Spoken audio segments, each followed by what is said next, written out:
the snowman is all around town. Watch out for reindeers are falling down. We're staying.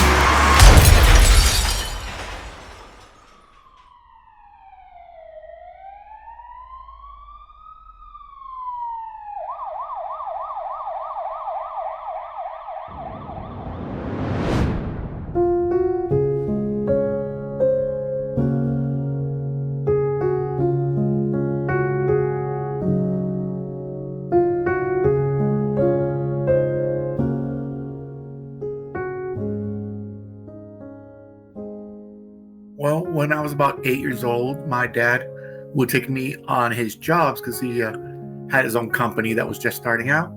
And I would ride along. And at the end of the day, he would stop and buy me a soda and some candy as payment. And one day I just said I wanted the comic book, and my dad couldn't afford both the candy and soda and the comic book, and told me it was one or the other. And I chose a book off the rack. It was a can't remember the name, but it was a Superman comic. And after that day, that issue, I was hooked, and I made every time my dad offered, or if somebody offered to buy me something at the corner store, it was a comic book every time, and I just never looked back after that.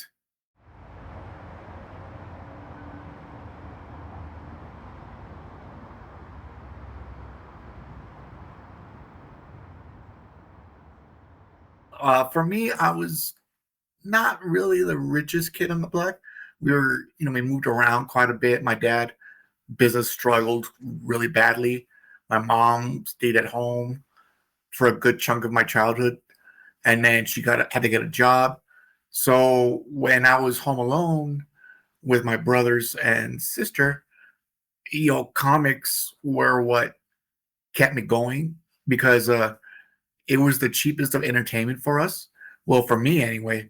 And I would just spend my time looking for spare change on the floor, collecting whatever change I could get, and I would just make it a weekend of just buying comics, and that was always my refuse from the work. 'Cause I wasn't the most popular kid. We moved around, so I didn't really keep friends. And Superman, Spider-Man, Batman, the X-Men, Daredevil, they were the constant in my life. And I would just read the stories over and over and over, and I would trace and draw over them to try to see if I could learn. And it just became this thing that it just stuck. I could never let go of it because it was always a constant in my life.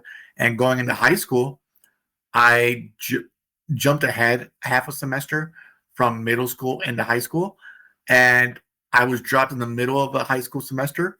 I had no friends, didn't know anybody. I was the fresh kid in the middle of the semester, and there was a comic book shop that called Rebels that was across from us, and that became my sanctuary.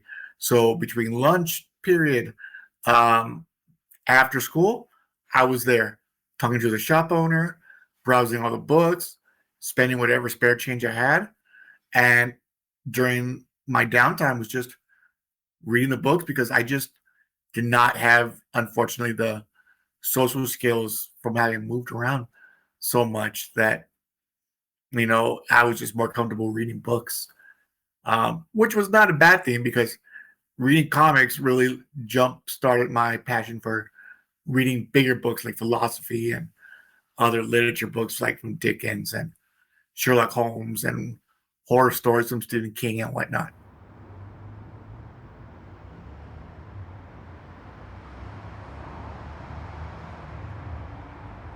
I know that we had a prior conversation, and you talked about how you were an amateur boxer at one point.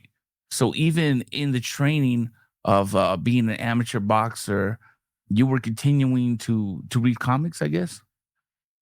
Yes, it never, nothing ever stopped me from reading my comics. For one, the floppies, the single issues, 24 to 32 pages, depending on, if it's a double sized or what issue it is in the run. Sometimes, the final issues can be a lot longer than the first couple just because, they're finishing up the run or whatever. Again, all depends on the story, but um, it never stopped me. Uh, it I always spared 10 minutes, 20 minutes to read an issue from Daredevil or Doctor Strange or Constantine, Swamp Thing.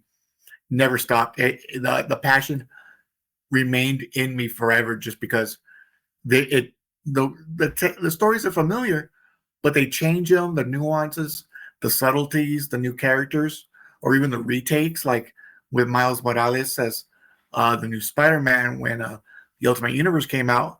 Well, it's similar to Peter Parker's story. It's completely different in that Miles is his own person, and with his dual ethnicity, really spoke to me when it came out, because he interchanged Spanish and English, which is something I do quite often Mhm. with my mom or my family. I'll go, oh, like, ¿cómo estás? Yes, of course. No, no, thank you. Yes, I'll interchange, and little things like that. I mean, I noticed that in the stories, and I it when it came to like the boxing and the new stories, it never stopped. It just remained in my life because, again, it's 10 minutes, 20 minutes at most, and if I can't make time for that, then maybe I wasn't much of a fan in the first place. But that's just my own habits. But it Mhm. never stopped. How long were you involved with amateur boxing? I started my short amateur career when I was about 22, 23. So I started late. And that was primarily because when I was a kid, my parents really couldn't afford to get me the lessons. They tried karate when I was like 10, 12, when the Ninja Turtles blew up. But the money thing never, but the cost of lessons just weren't a thing for us. It was just, we just couldn't afford it. So when I was interested in boxing, I never even approached my parents because I knew we were hard up. But in my 20s, it was something I still wanted to do because it was something that I wanted to do when I was a teenager and just didn't have the opportunity. And when I got some money after getting a job in my early 20s, I walked into a gym and I signed up and I said I wanted to be an amateur. And they, of course, kind of laughed at me a little bit because how do you start an amateur career at 22 when a lot of the kids that start this are like 8 years old or 10 years old? Mhm. So they're like, yeah, everybody comes in saying they want to fight and they wash out pretty quick. And I said, well, let's see where the chips lie. And from 22 up until my car accident, I did a good 7 years of amateur boxing. The first 2 years, I was kind of blew off from getting my license because, again, they didn't want, I could see from their standpoint, they didn't want to waste their time training a guy that might just quit, after getting punched really hard the first couple times. But after 2 years of staying at the gym, getting my ass handed to me Mhm. quite a bit and breaking my nose and sustaining a couple bad injuries, I eventually moved to a different gym. They put me through the ringer again, and then they said, all right, well, we got this Golden Gloves tournament coming up. Here's your application. Go get your passport. You're on the team. And then from then on, I kept up the next 6 years, like roughly 5, 6 years of just training, got my license, and then doing the fights in the Arizona state in the region, and fighting the Golden Gloves and doing smokers and small exhibition bouts. Did watching superheroes fight growing up influence your boxing style in any fashion, or did that have any influence of why you wanted to be a boxer, or was it just something else, another passion you fell in love with? Well, yeah, I wouldn't be remiss to not say that the Rocky movies didn't have an influence on me just because the movies are great. Rocky, I mean, the underdog coming up, and I really identified with that.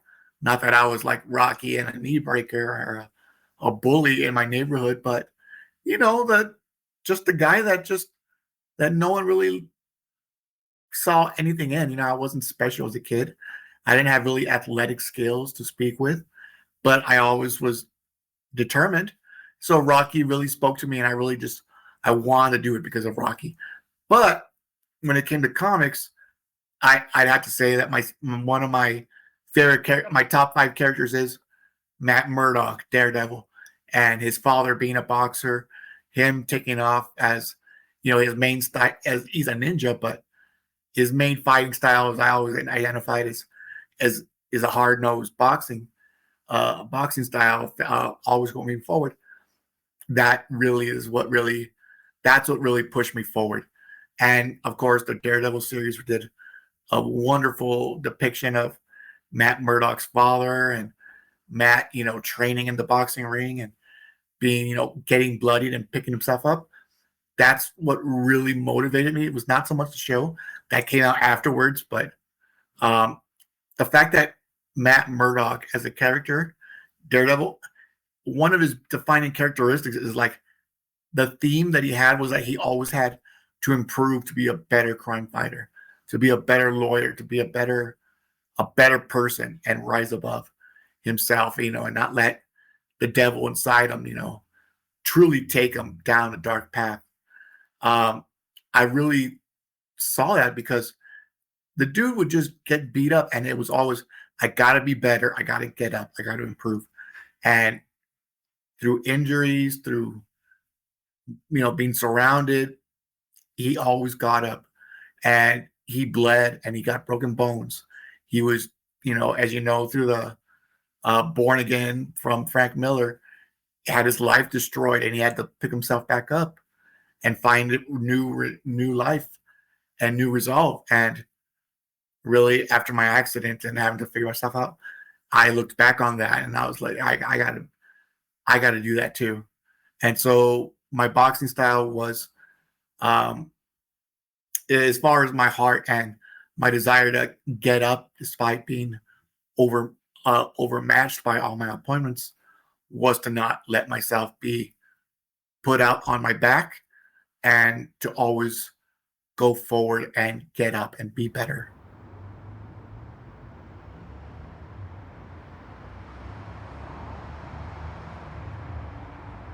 So Beto, get us in your life, in your headspace in life, right? Prior to the accident, like moments before the accident. You're boxing, you're reading comics, you're doing sound engineering, you're living a good life, you're married, it's Christmas Eve, then the accident happens, everything stops. What happens next for you? You wake up in the hospital bed. What happens? Yes, that's basically how it all happened. I did regain consciousness, bits and pieces, as I was being transported to the hospital. I even woke up in middle of my surgery, very briefly, um, but it was just open my eyes, and then I looked around, and it was just the white stucco ceiling, just that white, bland ceiling that is in all the office buildings and fluorescent lighting. That's what I woke up to. And first thing I noticed after that was that I couldn't speak because I had a ventilator I was intubated with a ventilator in my mouth because I couldn't breathe on my own. And that was my first awakening. The second part was my sister rushing in. She was crying, saying that I was still here alive with her. And then I didn't understand really what was going on until my mom, my aunt, well, 3 of my aunts poured in. And then afterwards, when I finally realized where I was, I asked for my ex-wife, and my then wife. And that's when her parents and her came in the room, and everything. I saw that she was okay and that everybody was okay. And to be honest, denial was really heavy in my head. I didn't even like process that I was uh, paralyzed. I just thought, okay, I'm intubated, I'm badly injured, I need to heal. I will recover. So I didn't even entertain any of the idea that I was going to be paralyzed or like this would be permanent. It never even crossed my mind. So my headspace was just heavily in denial. And it was just very much relief and denial is the best way I could say it.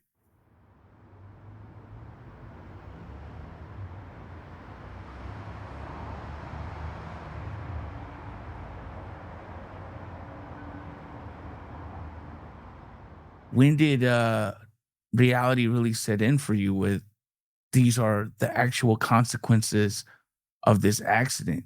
And you even hinted at it. It was some real dark times. When did you get a brighter outlook on life? Well, to start off with that is um, my denial lasted a very long time. I'd say about maybe 3 years of a denial that just slowly got chipped away at to the point where I have to be at what I call 98% acceptance. But it was the first month of being in the hospital is when denial started being chipped away. They removed the ventilator from me.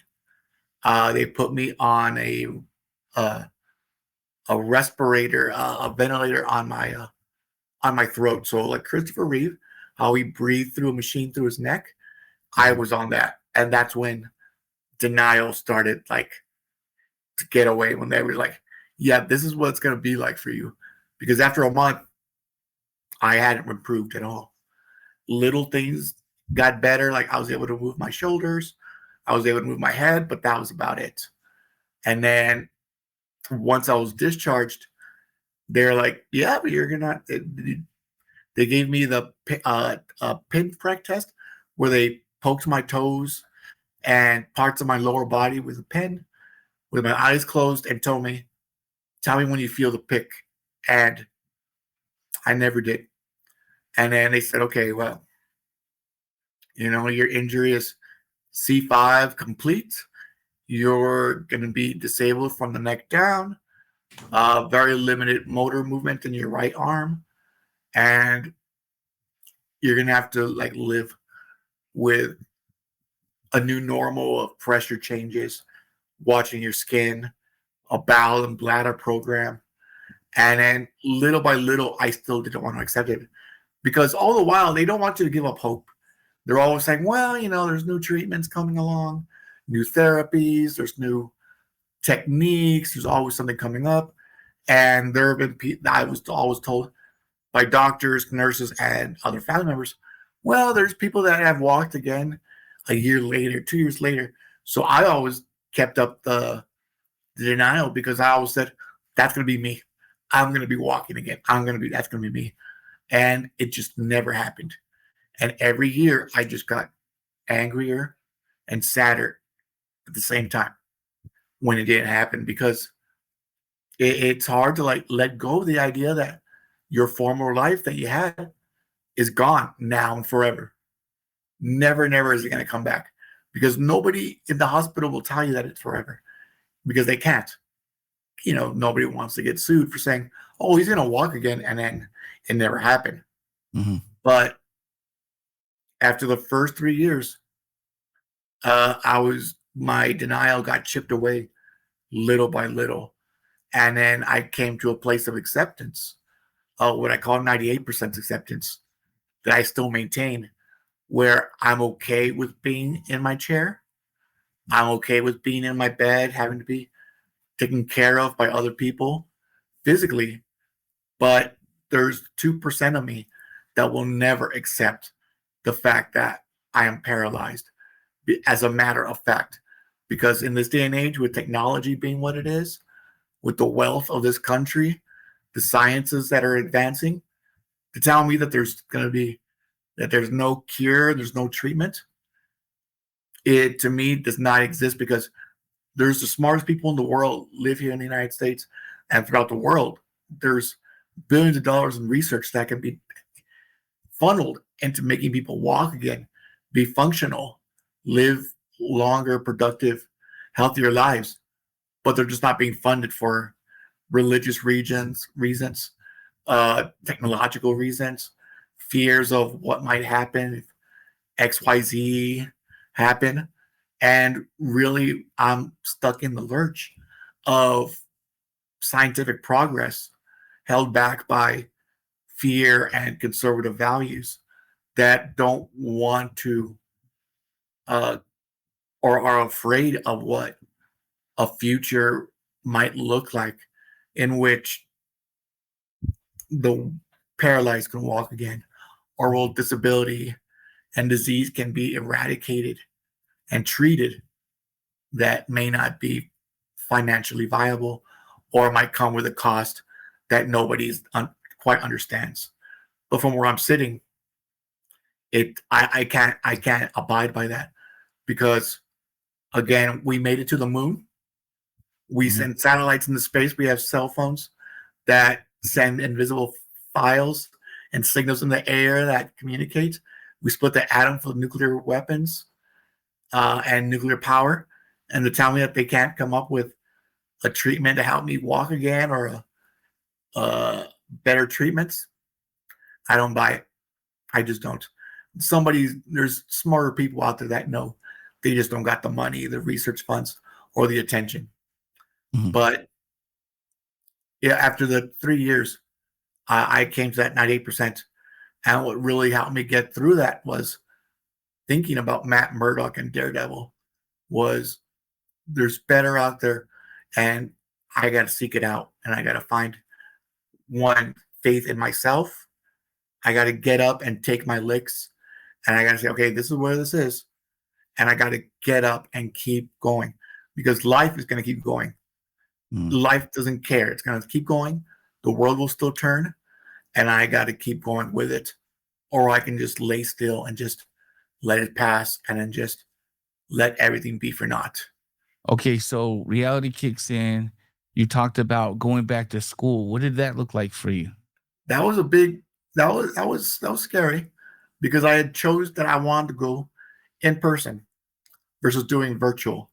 So I had to come to the idea and the conclusion that, well, I'm gonna go to class as a fully paralyzed person in my motor wheelchair, unable to do things for myself, just drive my chair, and I'm gonna be alone for about 6 hours and be at the mercy of my fellow classmates and students and teachers, and I'm gonna see how I function. And I did. I said, trial by fire. I can't be baby walk through this. This has to happen if I'm gonna make it in this world. And it was scary, but I did it, and it was exactly what I thought. It was terrifying because when I dropped things or when I had to ask for help, it was humbling, it was scary, and it just opened my eyes to the hardship that a lot of people that have lived with disability longer than I have had to go through. And that's even with like pre-ADA uh, policy and advancements in science that I benefited at 2012 and forward going on. Beto, you're just a natural fighter. There's always a fight in you. The fight never left, no matter if it was signing up for to be an amateur at 22 or getting in an auto accident. That the fight is always in you. So let me ask you this: you go to school, and now you get back into comics, not just reading them, but actually creating them, writing them, and you got a couple titles out. So what? Before we talk about the titles, what did it look like getting into comics and actually going from being a reader to, you know what, I'm going to start creating? What did that look like for you? Well, that was quite a struggle, like anything else, and that didn't come easy. It helped being familiar with comics after reading for so long. But what really got me getting into wanting to do it was my friend Billy Goodman up in Arizona. He and I had worked together at a recording studio. He was in a band called the Necronauts, and I was the recording engineer for his demo, uh, for a demo called Gauche Adroit. I can't pronounce it correctly, but I think that's what it was. And after my accident, he and I had reconnected, and he had put out his first indie comic. And when I saw that he had done that, the thought came to me like, well, why don't I do that? That could be something that would be fun. And as I was looking into it, I had been looking at getting a job, a straight laced, regular job, after I got my degree in psychology and was getting my degree in philosophy at UTEP here in El Paso. But when I went to job interviews and I ultimately wasn't hired for one reason or another, I was getting frustrated because, well, what am I going to do with myself? And when I kept seeing Billy going to local shops, going to local conventions with his first book, and in talking to him, it was like, yeah, just do it, just write one and do your best. And he offered to help as best he could. And then I did a Google search, and it was difficult trying to figure out how to write scripts, find artists. It was definitely that's been the hardest part, was finding people, getting money to pay the artists and whatnot. But that's when I decided that I'm gonna do this, because if I can't get a job anywhere else, whether it's because it's easier to hire somebody who isn't disabled versus someone who is gonna need some help one way or another at a job, then I'd rather be my own boss. And I'm gonna try and write stories and write what I know and get into publishing my own book and telling the stories I want, and see if I can make this work where I can support myself a bit. And it was very hard. I eventually did get some help and hired editors and artists and letterers and whatnot. And it took about 2-3 years to put everything together, just because I was a novice. I didn't know how to write a script. And eventually it came about where my first book, The Reckoning #1, came out this year. And I am so happy that it came out. It's my flagship book, and we're working on issue 2, and it's an amazing experience, but one that, just like boxing, just like getting over my disability and everything, has been a very very difficult and very hard fought for endeavor that definitely didn't come easy. Yeah, comic book creating is it's a challenge, but man, it's for the people that really love it.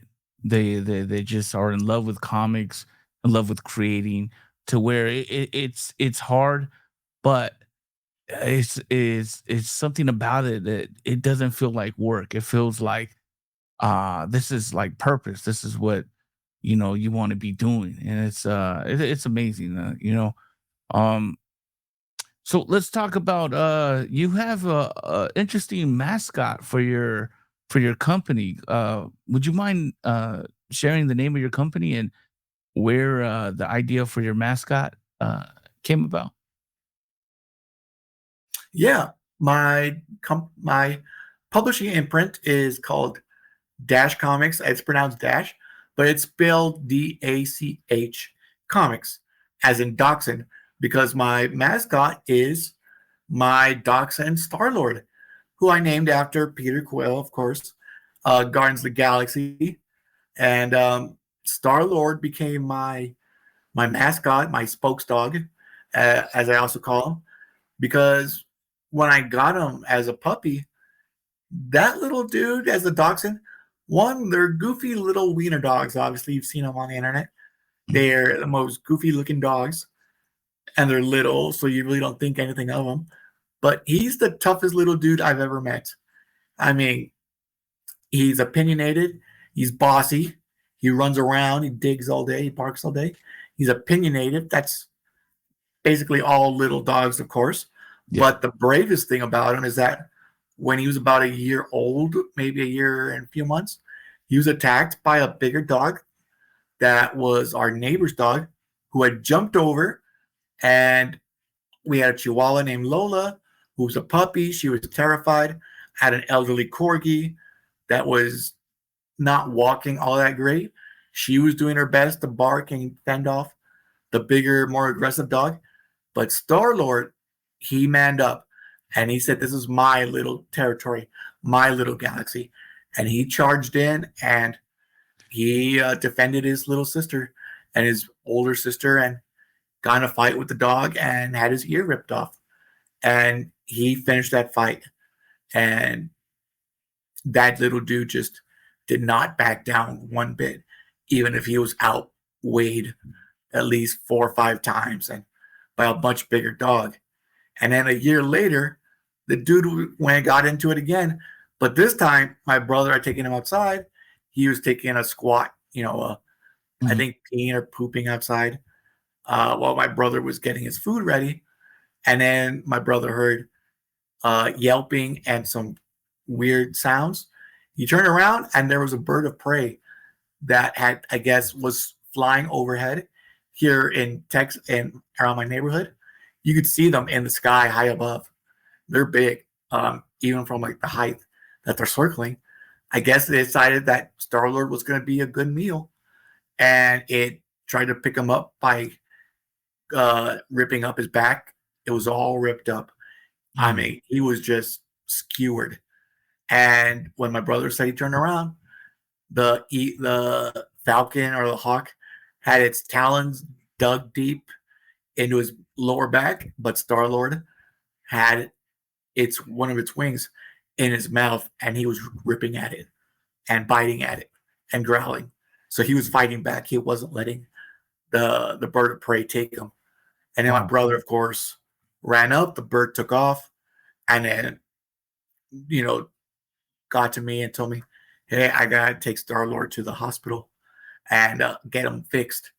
And so afterwards, an expensive, $500 later, he got stitches, was in his crate for a little while, but the little dude did not let himself.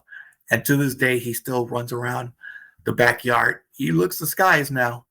He's more aware, but the toughest nails. I've never seen a dog go through the ringer that much and still be happy, be assertive, be confident, and be brave and everything.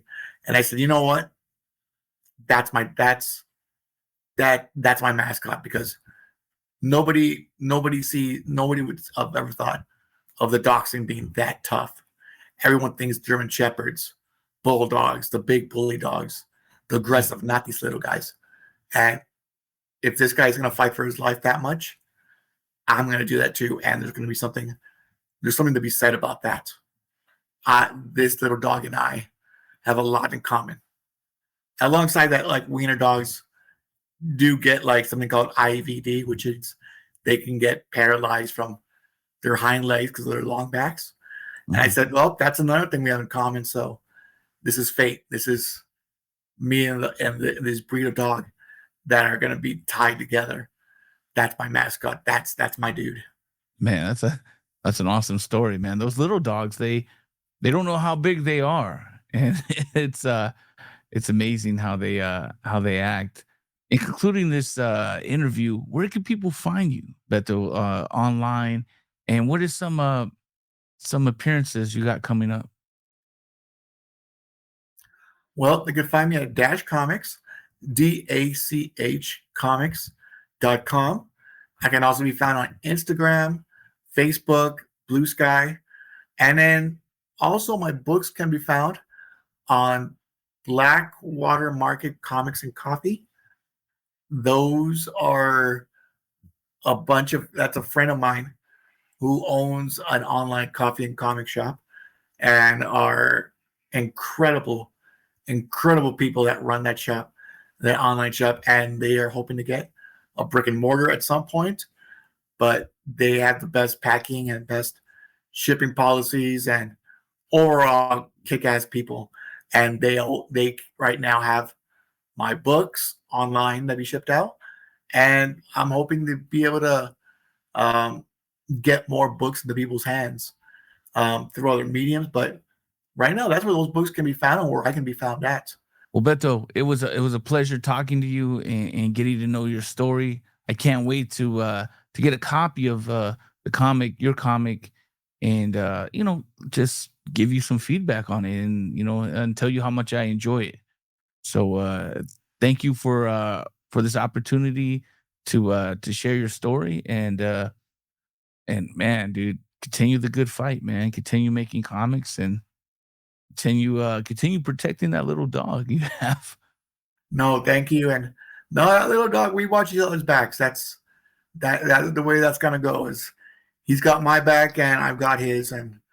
And again, without comics, I don't know where I'd be, because they've really gotten away from me to find a light in this hard, difficult time.